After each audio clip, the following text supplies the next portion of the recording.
Many of us fall into the trap of thinking that motivation is something we must have first in order to start or complete a task.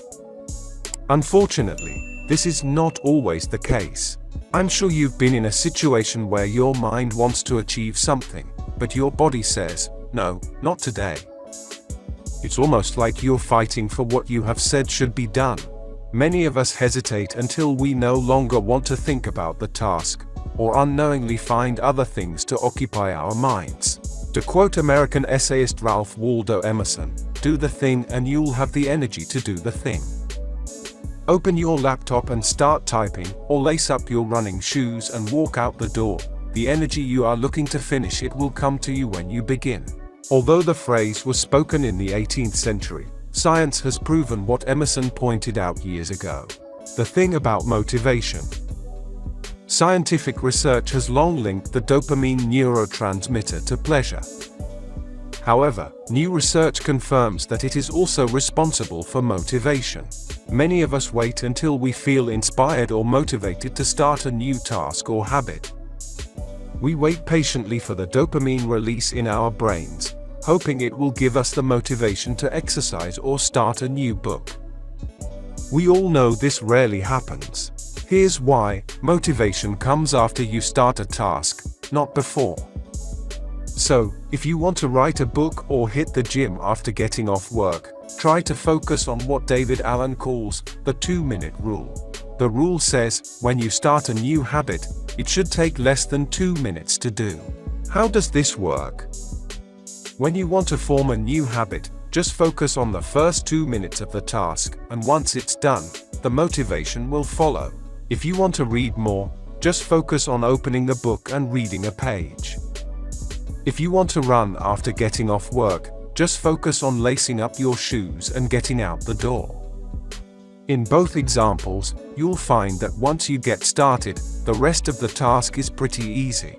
The idea behind this strategy is just the beginning, then your brain starts to work for you, giving you the motivation you've been craving before you even started the task. As Atomic Habits author James Clear points out, with any kind of new task, the biggest friction is at the beginning. But when you tie your shoelaces and walk out the door, or just open up your laptop and start typing as a goal, you make it so easy for yourself that it's hard to say no. Know what you need to achieve. Another way to get motivated for a task you want to accomplish is to identify when it will be done. Schedule tasks into your day. This is my main life hack for daily writing and reading. Actually, my wife and I have the same argument. If it's not on the calendar, it's not done. Even when we have family reunions, we put calendar invitations on each other's calendars because we know how busy life can be. We have too many distractions and demands to hope you'll find time to get things done.